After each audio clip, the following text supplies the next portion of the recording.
Bueno amigos, en esta ocasión nos vamos a una triste noticia, a Puente Genil, a Córdoba, el 3 de junio del año 2022. Bueno, los hechos os los dejo en esta entrevista que me hace Fernando de Radio Motor en su programa 502.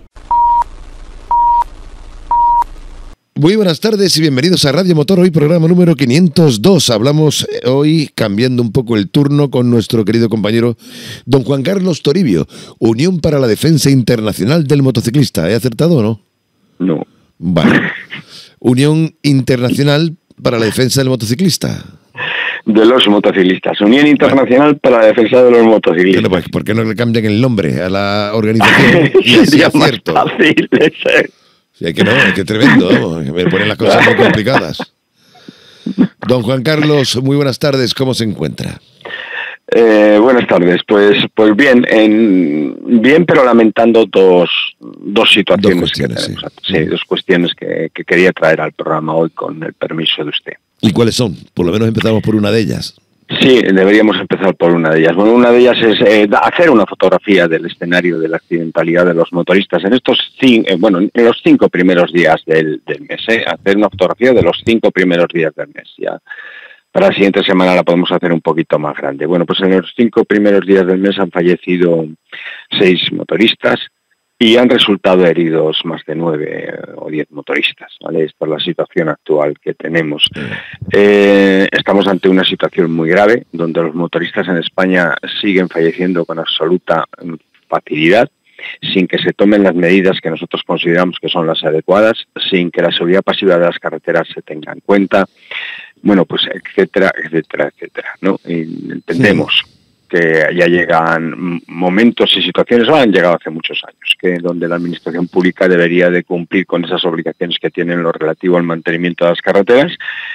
Y también debemos felicitar a la agrupación de tráfico de la Guardia Civil por un caso que ha sucedido en Asturias, donde un camión realizó sin querer, entendemos que sin querer, un vertido de combustible sobre una glorieta y llegó un motorista, socio de IMU, socio de la asociación, y se cayó al pisar el gasoil, ¿no? Pues al rodar por el gasoil pues no pudo controlar la moto y se cayó. Y la Guardia Civil ha hecho un trabajo muy interesante de investigación con cámaras que había allí y ha descubierto cuál era el camión. Se ha tomado en serio, fíjese usted, se lo ha tomado en serio y estamos hablando PSA. Y quiero decir pese a que las consecuencias del accidente pues han sido daños en el compañero, lesiones en el compañero de baja gravedad y daños en la motocicleta. En otras ocasiones, con situaciones mucho más graves, los cuerpos de investigación no se lo toman tan en serio. Hacen.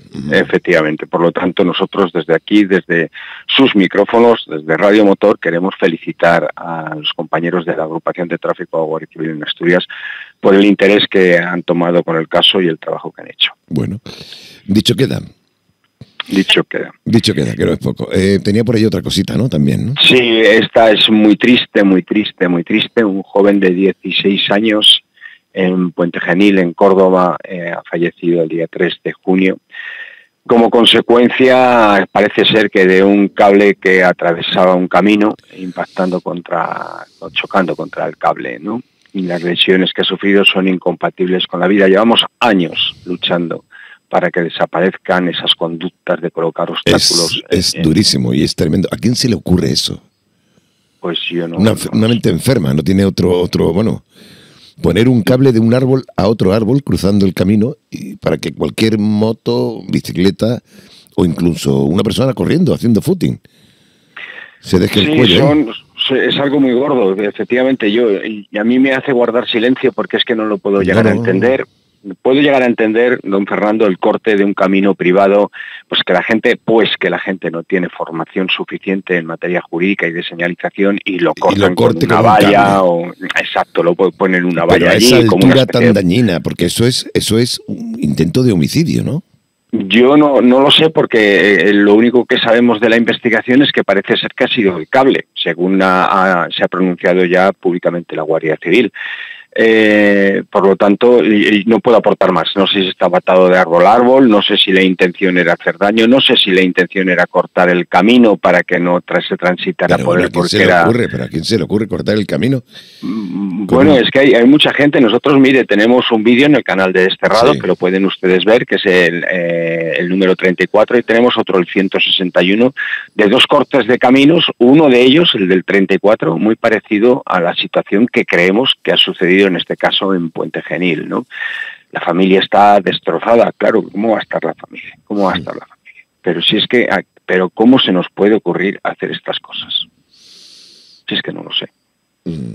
¿Y se sabe algo de quién le ha puesto el cable? ¿Se está estudiando de alguna manera? Se está investigando, sí. Yo me imagino que a estas alturas la Guardia Civil no debería de dar más información, se la tendría que participar a la autoridad judicial, que creo que es lo que hará.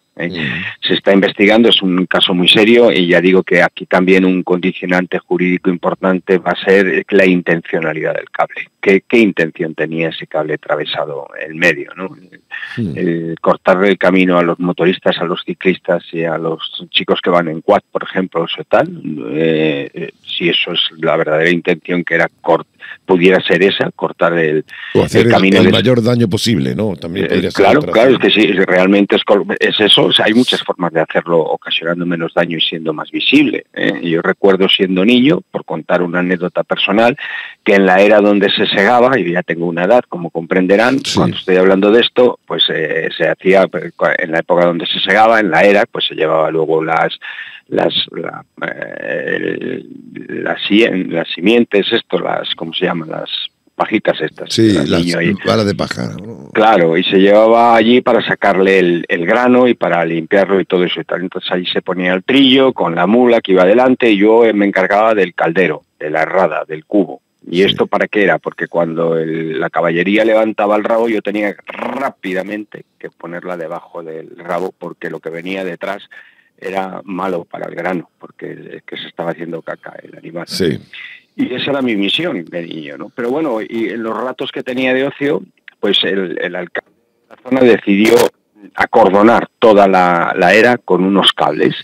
Y yo iba con una bicicletilla y me pegué con uno, pues que me podía perfectamente haber cortado el cuello. Y fue una salvajada, y como consecuencia de mi accidente, pues los quitaron, los retiraron. Y es que no se ven, los cables no se ven. Se ven.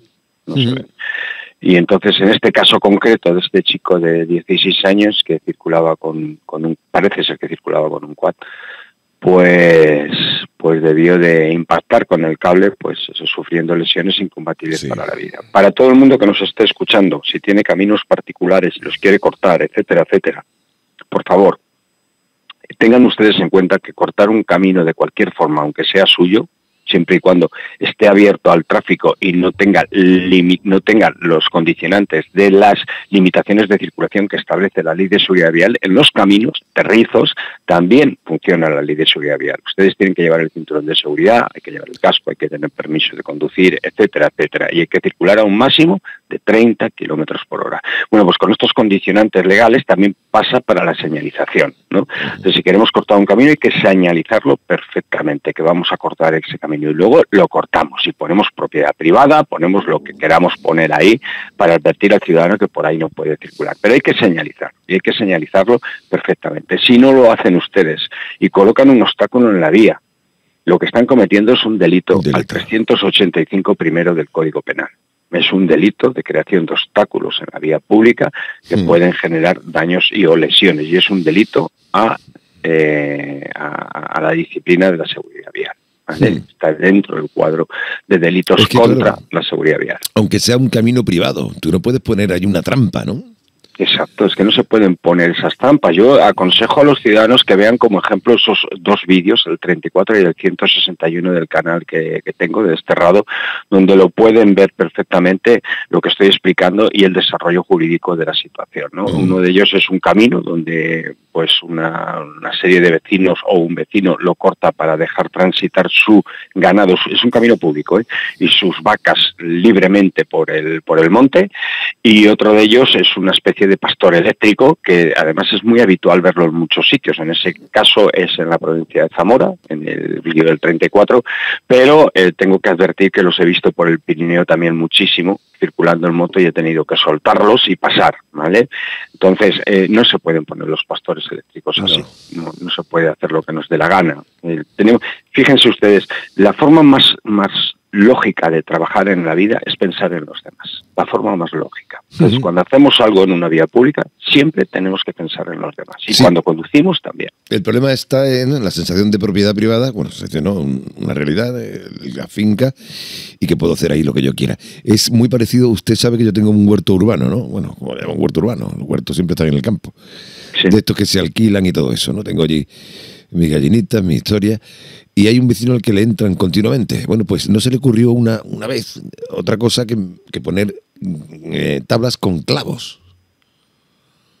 Uf, qué peligro. Claro, y yo digo, bueno, pero vamos a ver, es que está esto totalmente desproporcionado. Es que un tío que te quita una lechuga o un tomate, bueno, es que lo puedes destrozar, ¿no? Es que te metes el clavo hasta el tobillo. Peligroso. Y él me decía, ¿no?, que eso era, bueno, esto tiene que ser legal, porque esto es mío. Y digo, no, te estás convirtiendo esto en una auténtica trampa, ¿no? Y al final lo quitó, pero estuvo ahí un tiempo puesto aquello que era un peligro. Tú imagínate que alguien entra a cortar el agua porque se le ha olvidado al otro claro, o un chiquillo puede hacer una gracia que yo creo que todos las hemos hecho. Yo he comido cerezas que no eran mías de niño. Entonces el tema está en la desproporción, ¿no? Como el que ataca con los puños y el que se defiende con una escopeta de cartuchos, ¿no? Ahí está el delito, ¿no? Sí, hay otras formas de defender la propiedad privada y protegerla. Si no queremos que transiten por nuestra propiedad privada, pues lo que hay que hacer es acondicionarla para que no transite dentro del marco jurídico. Y es muy fácil, hay que colocar unas señales de circulación prohibida, excepto el titular de la vía y bajo su autorización, y luego a partir de eso, pues advertir de que está cortada, ¿no? Hay que advertir que está cortada. Todos conocemos esa señal con fondo azul, que es una especie de T, ¿no? Sí. Bueno, pues hay que adoptar esa señalización para advertir de que se van a encontrar un obstáculo en la vía. Y luego el obstáculo tiene que ser visible, no podemos colocar una trampa, no tiene que ser visible, que se vea bien. Y ya está, así es muy sencillo hacerlo bien, señores. Y además protegernos jurídicamente, porque ahora mismo, imagínense que esta situación del niño de 16 años ha sido un señor que lo que quería era cortar su camino para que nadie transitara por él. Y no ha encontrado mejor forma que atravesar un cable. Pues ese señor también lo tiene que estar pasando fatal. Claro, lo tiene que estar pasando también fatal. Este niño ha perdido la vida el niño, 16 años. ¿Qué pena le puede caer al que ha puesto el cable? Pues no lo sé, porque estamos con un homicidio por imprudencia, o sea que, y además con vinculación al 3851, pues no lo sé, pero cárcel seguro, vamos. Sí, puede ser. Puede ser, sí que tenga que cumplir porque le superará los 2 años, pero será la autoridad judicial la que tendrá que administrar justicia en lo posible y el sistema el que tendrá que repercutir el restablecimiento del daño. Pero ¿cómo se va a restablecer el daño? La vida de tu hijo, que alguien me lo explique, ¿cómo se restablece eso, ¿no? ¿Cómo se cubre ese daño? No hay forma de cubrirte, te pueden dar millones de euros que seguirás deshecho toda tu vida. Y también es posible lo que ha dicho anteriormente, que no lo haya hecho con esa intención y se encuentre, claro, con este resultado para toda la vida, ¿no? Y efectivamente, es que esa persona, si no lo ha hecho con una intención lesiva o agresiva y lo ha hecho simplemente porque creyó que era la mejor forma de cortar su camino privado, si es que es así, yo en los casos que he puesto en YouTube y que pueden ustedes consultar, el 34 y el 161 son vías públicas, caminos públicos. Bueno, pues en un camino privado, pues si es así, pues evidentemente este hombre pues lo que va a estar llorando pues toda su vida. Es que no se va a recuperar, porque si es una persona normal no se va a recuperar de este daño que él ha ocasionado. Esa es la otra parte de la víctima por un acto imprudente, ¿no? También hay simpáticos que tiran, ¿cómo se llama esto? Bolas de pinchos, ¿no? O pinchos para que...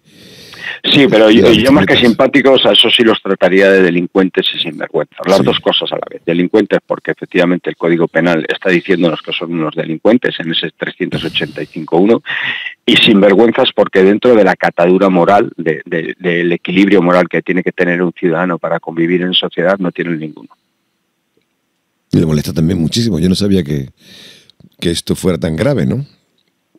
Es gravísimo. Estas situaciones... Es grave, sí, pero lo del cable me parece, bueno, en el límite, ¿no? De lo más grave, ¿no? Porque esto sí, un pinchazo, pero claro, un pinchazo a cierta velocidad supone caerse al suelo, ¿no? Y rodar, ¿no? Entre piedras, ¿no?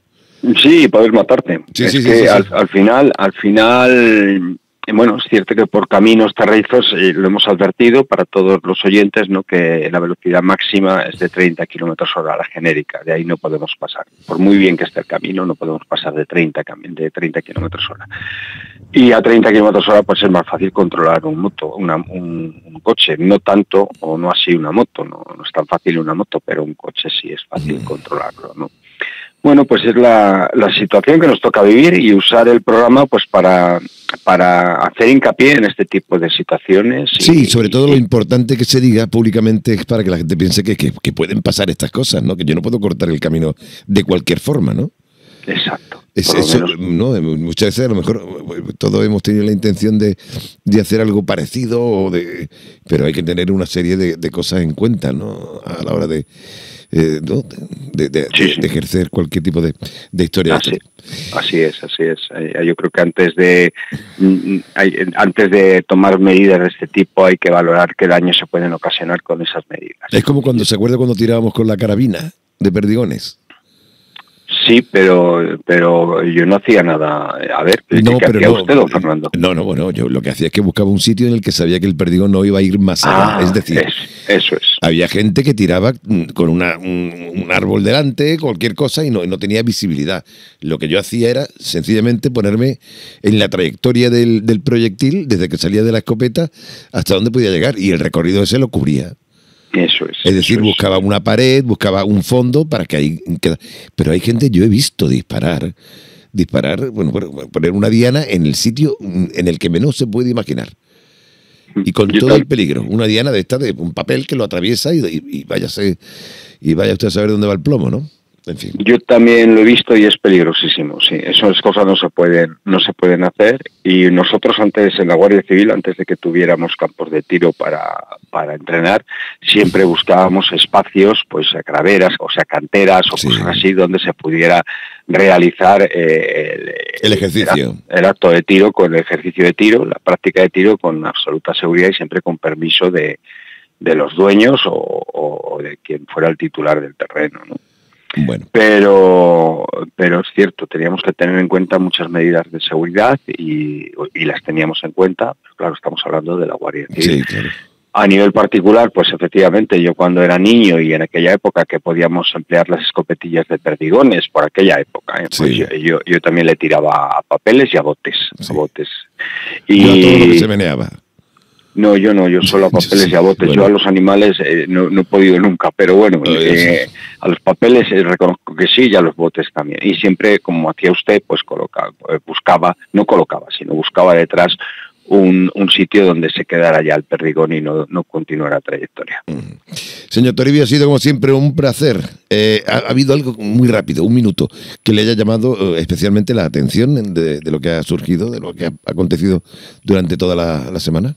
Sí, recientemente la Dirección General de Tráfico en su Instagram ha puesto una infografía pues del Día de la Bicicleta, de que se descubrió un jueguecito de niños para que se encuentren 4 bicicletas que había, creo recordar, ¿no? Sí.